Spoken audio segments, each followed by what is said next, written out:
Olá pessoal, então agora que vocês já concluíram a leitura orientada de vocês, eu preparei esse vídeo com um resumo sobre essa seção, a seção 0.3 do nosso livro texto.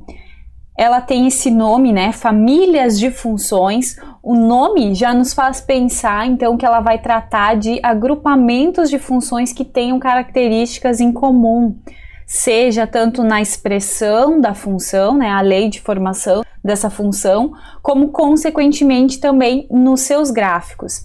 Então, o primeiro tópico aí que essa seção vai tratar é famílias de curvas. Então, o que seria, né? Qual é essa definição de famílias de curvas? Como é que a gente pode gerar uma família de curvas?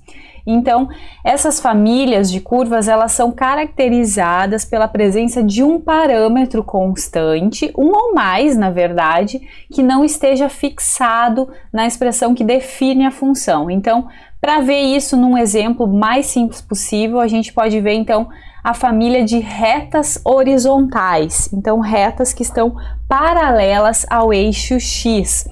Elas são geradas a partir dessa expressão aqui, dessa função f de x igual a c, ou seja, para qualquer x que a gente pegue, sempre nos retorna o y, né? Valor de y constante igual a c. Então, olhando isso graficamente, aqui de certa forma o parâmetro c acabou sendo fixado, né? Porque a gente vê aqui que ele está acima do eixo x, então ele é um valor positivo, mas aqui estaria então uma representação gráfica dessa família de retas horizontais, y igual a c. Qual que é a ideia? É que a escolha de c's distintos vai gerando retas horizontais semelhantes, né? Claro que elas não são idênticas, né? Elas vão estar posicionadas de maneiras diferentes, cortando o eixo y, né? Então, várias escolhas aqui do parâmetro c. C igual a 0 vai coincidir com o eixo x e assim sucessivamente. A gente translada verticalmente essa reta, né? Y igual a 0, por exemplo, translada verticalmente, vai estar obtendo aí outras retas. Y igual a 1, y igual a 2, y igual a 3.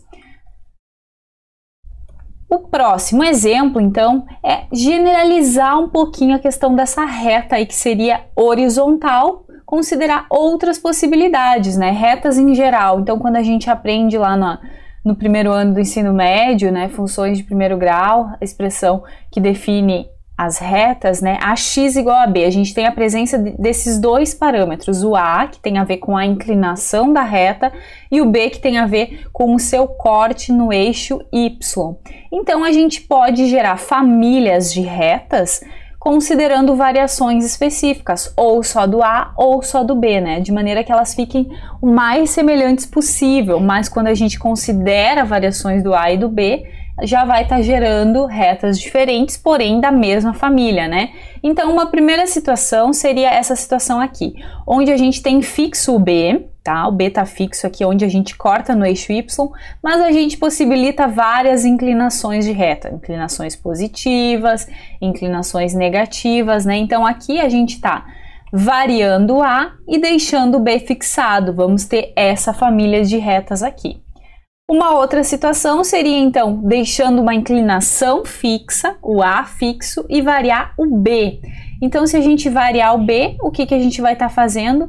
Transladando verticalmente a nossa reta de origem, né? Que é essa que está com o azulzinho mais escuro um pouco, seria a partir dela que eu estou fazendo as outras, né? Então, todas as outras são paralelas a essa, só que foram transladadas aqui no eixo y, transladadas verticalmente. Então, através da mudança do parâmetro b, a gente consegue gerar essa família que está representada graficamente aqui.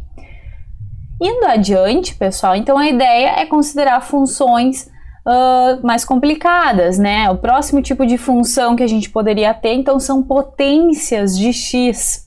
Então, a gente vai subdividir em famílias diferentes devido a comportamento gráfico parecido, né? As funções potência.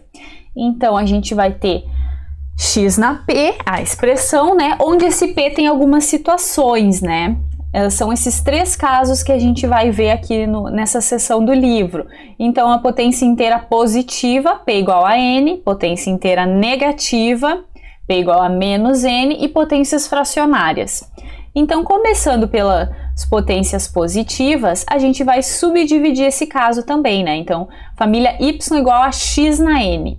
Nós podemos considerar um primeiro momento N ímpar, né? O primeiro N que a gente pensa, N igual a 1, vai dar Y igual a X, né? É aquela reta bem conhecida da gente, que corta aqui, né?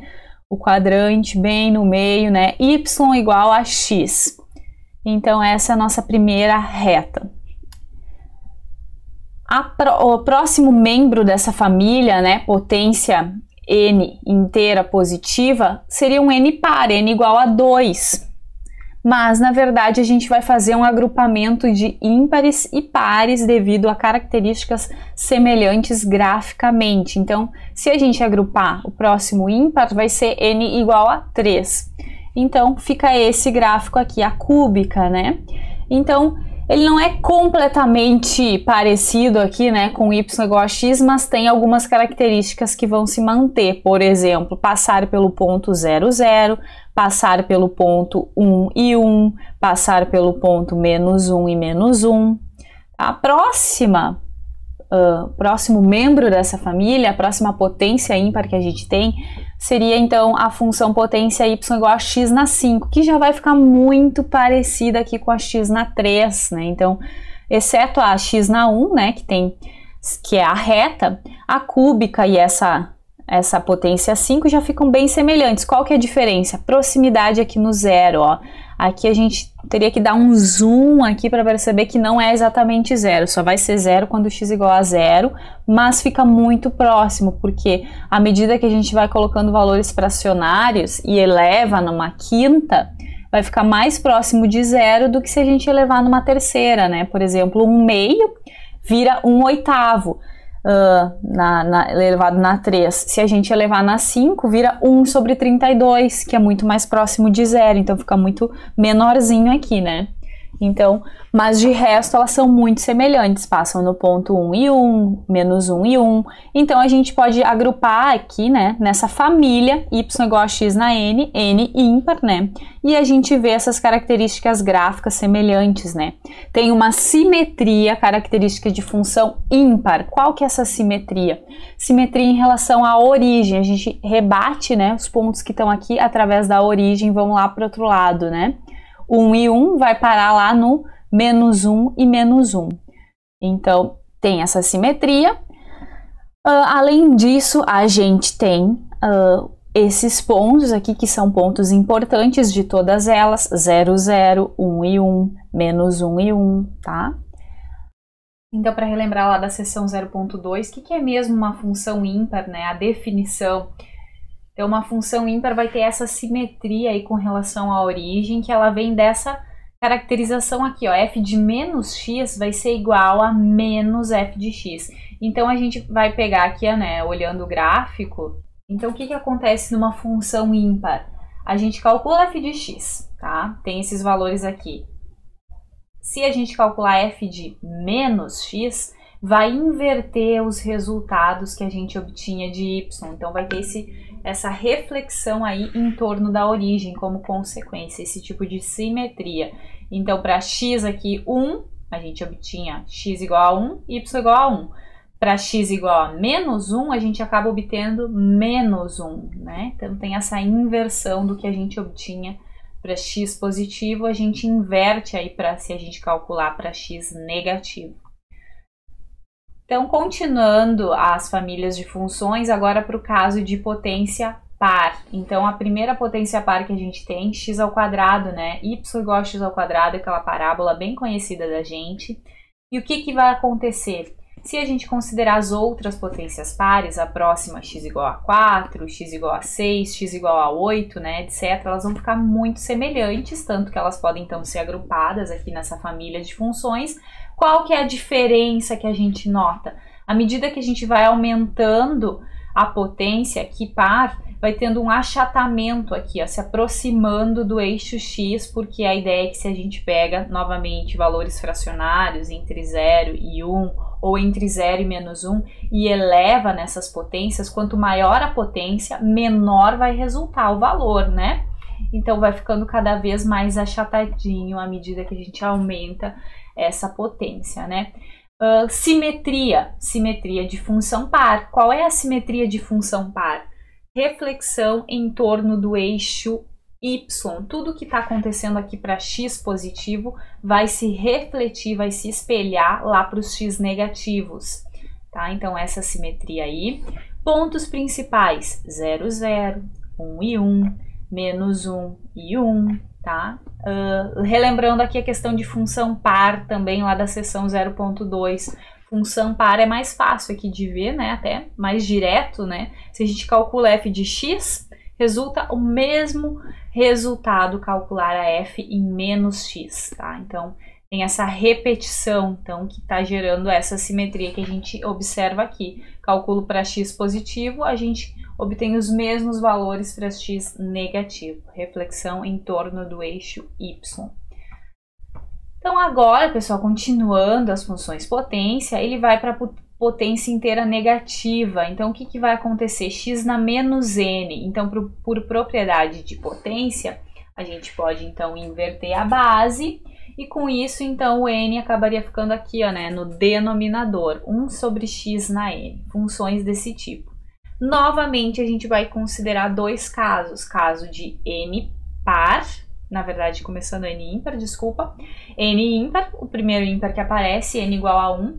Essa função aqui vai ser bem trabalhada em cálculo, vai aparecer em outros momentos, quando a gente vai calculando limites. A função y igual a 1 sobre x. Então, tem esses dois ramos aqui. E tem essa descontinuidade aqui em zero, ela não está definida, né? X igual a zero não faz parte do domínio dessa função. Então, acho que essa seria a principal característica, né?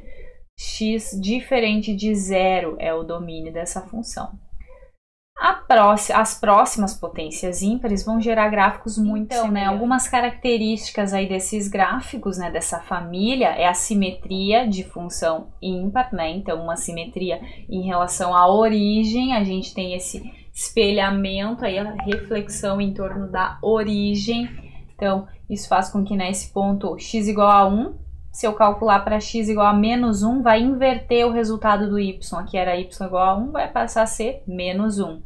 Todas elas têm descontinuidade em x igual a zero. Mais adiante a gente vai ver um conceito que se chama assíntota vertical, né? Então, nesse valor onde a função não está definida, a gente vai ter um comportamento assintótico à medida que a gente vai se aproximando desse valor, tanto pela direita quanto pela esquerda, a gente vai ver que a função vai crescendo sem limitação, tanto limitação inferior como limitação superior, tá? Isso vai ser um pouquinho mais adiante, a gente vai estar chamando de assíntota vertical, uma reta aí que dá uma ideia do comportamento da função nas proximidades de um valor onde ela não está definida. Então, indo adiante, né, agora as potências pares, o que vai acontecer então? Potência negativa, né, a gente parte dessa família, 1 sobre x na n, agora o caso n par. Então, primeiro par, n igual a 2, 1 sobre x ao quadrado. Então, a gente vai tirar aquela questão de ter possibilidade de imagem negativa, né? Aqui a imagem vai ser toda positiva, porque quando a gente tem potência par, mesmo que a gente coloque valores de x negativo, essa potência par, ela mata o sinal, né? Por exemplo, x ao quadrado aqui, né? Se eu calculo para x igual a 1 ou para x igual a menos 1, não faz diferença o sinal. Isso é característica de função par. Graficamente, então, vai estar aparecendo essa simetria aqui, ó, né? Está se espelhando aqui em torno do eixo y. Então, aqui, novamente, não está definido para x igual a zero, não faz parte do domínio. E se a gente continuar aqui observando as próximas potências pares, x na 4, x na 6, os gráficos vão ser bem semelhantes, né, com exceção daquele achatamento aqui, ó, né, quanto maior a potência, mais achatadinho aqui, mais próximo do eixo x vai estar. Então, a gente tem aí algumas características comuns a todos esses gráficos dessas funções da mesma família. A simetria, que é uma característica de função par, a simetria em torno do eixo y, elas passam, né, todas essas funções aí elas passam nos pontos 1 e 1, e menos 1 e 1. E também a questão da descontinuidade em x igual a zero é uma característica em comum de todas elas. Continuando, gente, está faltando então só a potência não inteira, funções potências com expoentes não inteiros. Então a gente não vai tratar todos os casos possíveis. Aqui uma primeira particularidade que a gente poderia considerar, esses expoentes não inteiros, aí a gente coloca frações do tipo 1 sobre n. Vocês sabem que por propriedade de potência, isso pode ser escrito então como uma raiz, né? Raiz enésima aqui de x. E então, nesse exemplo, a gente pode fazer o estudo então dessa função, né? Um dos casos, né? Para caso n igual a 2, n igual a 1 vai acabar sendo inteiro, né? Então, seria um expoente x na 1 sobre 1. Então, para nós é interessante pegar outros valores aqui, por exemplo, n igual a 2, raiz quadrada de x. Como é que a gente trata dessa função raiz quadrada de x? Ela vai ter esse gráfico aqui, vai aparecer outras vezes. É um gráfico que eu aconselho vocês saberem, lembrarem dele, tá? Então, por exemplo, passa no ponto 0, 0, no ponto 1 e 1. Outro ponto que seria bom de ser calculado para x igual a 4, por exemplo, o y vai ser igual a 2, né? Então, valores que retornem raízes exatas. Esse gráfico aqui é um gráfico que a gente poderia pensar ele vindo de uma parábola. Ele é uma parte de uma parábola que se abre, ao invés de se abrir no eixo y, como convencionalmente a gente conhece mais, se abre no eixo x. Então, o que acontece? A gente pode pensar ele, né? Se a gente vê essa função, a equação, essa daqui, tá? X igual a y ao quadrado. É uma parábola, então, que se abre no eixo x, como eu falei para vocês. E aí, a gente pode isolar o y. Então, fica y ao quadrado igual a x, e aí y fica igual a mais ou menos raiz de x. No exemplo anterior, a gente tinha aquela parcela mais raiz de x, né? Era essa a nossa função. Mas o gráfico correspondente a essa equação tem duas parcelas, a parcela mais e a parcela menos. Então, aqui, a parcela mais é aquele gráfico que a gente acabou de olhar anteriormente, e a parcela menos, então, seria refletir o gráfico, esse primeiro gráfico, aqui através do eixo x, rebater ele lá para baixo. Todos os valores de x aqui, ó, né, continuam os mesmos, só que ele tem correspondentes seus y negativos. Então, o gráfico todo correspondente àquela curva y ao quadrado igual a x, ele não é um gráfico de função, né? Lembrem daquele teste da reta vertical aqui para ver se é função ou não. Para um mesmo x, a gente teria dois y associados. Por exemplo, x igual a 4, a gente tem x igual a 4 aqui, o y pode ser mais ou menos 2. Então, não é gráfico de função. Só é gráfico de função se a gente considerar ou só a parte de cima dessa parábola ou só a parte de baixo. Então, relembrando aqui, né, da seção 0.1, não é gráfico de função. Bom, um próximo exemplo aí de função potência com expoente não inteiro, né? Depois do 1/2 vem o 1/3, então aí já fica esse outro gráfico aqui. Tá? Um ponto importante, ponto 1, já vai ter um outro tipo de comportamento aqui. Anteriormente, notem que para raiz quadrada a gente não tinha, né, valores, o domínio, né, era x maior ou igual a 0. Aqui a gente não tem problema de domínio para os negativos, a gente pode calcular raiz cúbica de números negativos, por exemplo, raiz cúbica de menos 8 vai ser menos 2, tá? Então esse é um outro exemplo, não vou entrar em muitos detalhes. Então, gente, próximo agrupamento aí de funções, os polinômios. Então, a gente vai misturar essas potências de x que a gente colocou anteriormente, né? A definição de um polinômio é justamente isso, colocar coeficientes na frente de potências de x, aqui começando x na n, e aí eu vou diminuindo n menos 1, né, potências inteiras de x, até chegar aí x na zero, que aí acaba ficando o coeficiente sozinho. Então, essa é a definição de polinômio. Essas constantes aí, né, são, como eu falei para vocês, são chamadas os coeficientes do polinômio. E a gente tem a nomenclatura dos polinômios, então ligada ao grau da maior potência que está aparecendo aqui no polinômio. Então, por exemplo, esse polinômio aqui, ele tem grau 1, tem a nomenclatura então de polinômio linear. Aqui nesse outro a gente tem grau 2, então é o polinômio quadrático, grau 3, polinômio cúbico, polinômio quártico, quíntico e assim por diante, né? Esse aqui, ó, x ao quadrado menos 4 elevado na 3, a gente tem que abrir, né, esse elevado na 3 aqui por produto notável e então vai perceber que o maior grau vai ser o grau 6, né? Então resulta um polinômio de grau 6. Então deem uma olhada lá no livro também a questão do gráfico do polinômio, né? Uma coisa que abre bastante análise, vai ser inclusive estudada mais adiante, análise de funções utilizando derivadas. A gente vai estar aprendendo a como fazer esboço de polinômios, então tem vários detalhes que a gente tem que levar em consideração, né? Uma das coisas que o livro coloca agora é a questão de número de raízes, está ligado com o grau, né? Número de raízes reais. Então esse polinômio aqui tem até 2 raízes reais. Um polinômio de grau 3 tem até 3 raízes reais. Pode ser que dentre essas raízes existam raízes complexas. E aí não vai aparecer no gráfico, porque o gráfico que a gente faz é levando em consideração valores reais, x sendo valores reais.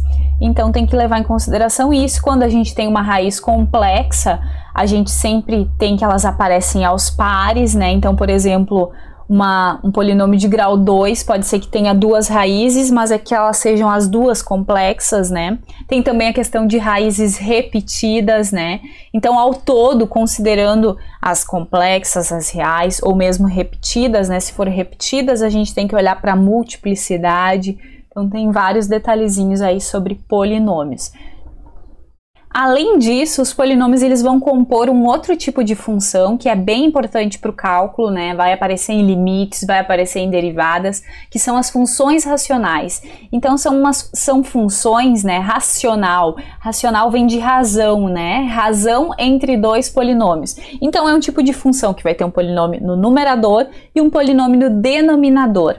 Então, o primeiro detalhe que deve ser considerado, né, a questão de domínio. Como a gente tem uma divisão, vocês já viram, né, na seção 0.1 que a gente não pode ter divisão por zero. Então, o domínio da nossa função vai ser definido a partir dos valores de x, em que a função q de x seja diferente de zero. Então, a gente vai ter que excluir do domínio aqueles valores de x que zeram o polinômio q de x, ou seja, as raízes do polinômio q de x. Tá? Então, deem uma olhada também nesses gráficos de funções racionais. Aqui a gente tem um exemplo, né? Polinômio em cima, polinômio embaixo. Então, a condição para o domínio aqui, esse polinômio de baixo tem que ser diferente de zero. Analisando essa condição, então a gente chega em dois valores aí que a gente não pode ter para x, né? Isolando o x, aqui a gente mantém essa desigual aqui, né? A gente nota então que o x tem que ser diferente de mais ou menos 1, porque senão tem divisão por zero. Ou seja, então o domínio da nossa f são os x pertencentes aos reais, tal que x diferente de mais ou menos 1. Continuando aqui, gente, então o gráfico dessa função racional, então como eu falei para vocês, já vai ter mais outros elementos que a gente vai precisar para fazer um esboço de função racional mais completo, então não é necessariamente nesse momento que a gente vai estar cobrando isso de vocês. A gente precisa de mais ingredientes, aí, mais estudo aí de limites. Aqui estão aparecendo essas retas tracejadas, que vão ser exatamente as assíntotas verticais e horizontais, que vão estar ligadas aí com a questão de valores onde a função não está definida, né? As assíntotas verticais, aqui a função não está definida para 1 e para menos 1. Então, o que acontece nas proximidades, nas vizinhanças desses valores aí, quando eu faço meu x se aproximar desses valores onde a função não está definida? Tá certo? Então, continuando aí. A gente vai ver técnicas para fazer esboço de gráficos utilizando limites e derivadas. Então, é um tópico que vai voltar. Também polinômios vão estar aí na definição de funções algébricas, tá? Então, funções algébricas, elas vão ser construídas a partir de polinômios quando a gente aplicar operações aí que então misturem esses polinômios aí, adição, subtração, divisão, extração de raízes, um número finito dessas operações. Por exemplo, aqui tirar a raiz quadrada de polinômio, raiz de um polinômio vezes outro polinômio, raiz de um polinômio, elevar ao quadrado outro polinômio. Essas misturas, então, vão ser o que a gente chama de funções algébricas. Então, gente, para finalizar, nós vamos ver as famílias que tem a ver com as funções trigonométricas seno e cosseno, essas famílias aqui. Então, lembrando lá do início, o que vai definir ser uma família é a presença de parâmetros constantes não definidos, né, que podem variar, a gente pode ter escolhas de valores, então aí tem esses agrupamentos de funções, né. No caso aqui, os parâmetros que não estão definidos, né, são esse A, esse B, e mesma coisa aqui no cosseno, o A e o B. Esses parâmetros, eles vêm lá da física, né? Porque essas funções trigonométricas, elas têm um particular interesse nos problemas da física, nos problemas que envolvam oscilações, movimento periódico, né? Coisas que oscilam, que se repetem, né? Então, esses parâmetros, o A e o B, têm a ver com a amplitude, o período e a frequência, né? Estudo de ondas. Então, a amplitude vai ser o tamanho dessa onda, né? Tem a ver aqui, ó, com quanto foi espichado, né? Quanto a gente alongou a onda original, que é o seno, né? O seno e o cosseno, vocês sabem que eles variam de -1 e 1. Então, a gente coloca esse A para justamente poder alongar ou encolher essa amplitude, né? Deixando a onda maior ou menor. Se o A for maior do que 1, né? Por exemplo, 2 vai aumentar essa amplitude. Se for 1/2, a gente vai diminuir e assim por diante, né? O período, gente, então tem a ver com o quanto tempo que a gente tem para percorrer um ciclo completo na nossa onda, tá? A frequência é o inverso do período, né? Então, quantas vezes a onda se repete em 2π, tá? Então, quantas voltas que a gente tem. Originalmente, nosso exemplo mais tradicional aí, no seno e cosseno, o A é 1 e o B é 1. Daí, nesse caso, então, né, a amplitude é 1, o período é 2π, e a frequência é 1 sobre 2π, né? A volta completa da onda é dada em 2π. Tem uma volta completa em 2π. A partir de 2π, como é periódica 2π, né, vai se repetindo. A gente vai ter um Ctrl+C e um Ctrl+V, né, da nossa onda principal ali, da nossa volta completa, né? Então, por exemplo, o seno. Tá aqui o gráfico do seno, né, gente? Ela é 2π periódica. Então, para começar aqui, gente, a gente poderia observar questão aqui, a volta completa de 0 a 2π. Tá? Então, essa função é 2π periódica.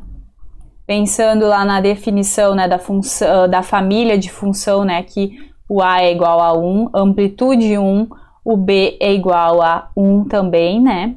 Então, o A sendo 1, a amplitude, né, quer dizer que essa onda aqui, ela tem uma altura 1 para cima e 1 para baixo, ao todo acaba dando 2, né?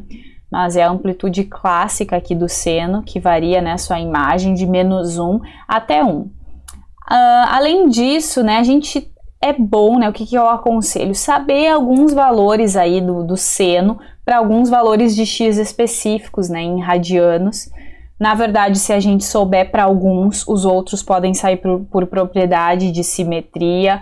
Propriedade, por exemplo, que o seno vai ser uma função ímpar. O que isso significa? F de menos x vai ser igual a menos f de x. Então, a gente inverte, né? A simetria é em torno da origem. Então, esse pontinho aqui, ó, x igual a π meios, vale 1, quer dizer que em x igual a menos π meios, vai valer -1. Se reflete através da origem. Mesma coisa, esse pontinho aqui, ó, em 3π meios vale -1, em menos 3π meios vai valer 1, tá? Então, propriedade de função ímpar. Aqui eu estou colocando aqui valores principais, que é bom vocês terem essa tabelinha também, de 0 a 2π, indo de π meios em π meios. Então, seno de 0 é 0, seno de π meios é 1, seno de π 180 graus é 0, seno de 3π meios vai ser menos 1, seno de 2π vai ser 0, e a partir daí, então, se repetiria. A parte negativa a gente pode achar toda por propriedade, né? Basta trocar o sinal aqui de todo mundo. Se eu troquei o sinal de x, troco o sinal de y também. Para o cosseno, né, se a gente também considerar aqui novamente o A sendo igual a 1 e o B sendo igual a 1 também, né, isso vai significar que a amplitude vai ser 1, vai ser 2π periódica, né, o cosseno é 2π periódica, então com isso vai dar um período de 2π, né, porque o período vai ser 2π sobre o B, e a frequência é 1 sobre esse B, né, então a frequência vai ser 1 sobre 2π, quer dizer que ela dá uma volta completa em 2π, né, só que o cosseno ele é defasado do seno, né, então ele começa já lá, cosseno de 0 já vai ser 1. Então aqui ó, tá a onda completa de 0 a 2π, a volta completa. A partir disso é um Ctrl+C, Ctrl+V, né, dessa onda aqui, tanto para a parte positiva quanto para a negativa.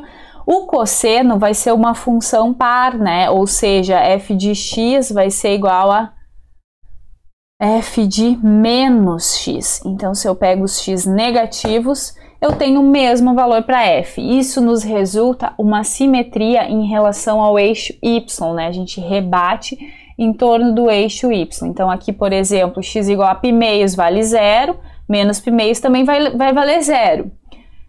X igual a π vale menos 1, menos π também vai valer menos 1. Então, com isso, a gente pode construir aquela tabelinha para o cosseno, né? Por exemplo, se a gente constrói para os valores positivos, para os negativos ela vai ser idêntica, né? Então, memorizem aí, guardem, façam a tabelinha de vocês, valores principais aí do cosseno, né, para alguns x específicos indo de π meios em π meios. É interessante saber, né, cosseno de 0 é 1, cosseno de π meios é 0, cosseno de π é menos 1, de 3π meios é 0, cosseno de 2π é 1 e assim sucessivamente, tá, gente? Então, aqui para ilustrar a questão da influência da amplitude e da frequência e período, né, a gente está ilustrando aqui com essas duas ondas desenhadas. Uma que é a seno original e a outra em que a gente alterou, tanto a amplitude quanto o B, né? Então, aqui o nosso A é 2 e o B é igual a 4. O que que aconteceu? O 2, a gente estica a onda, né?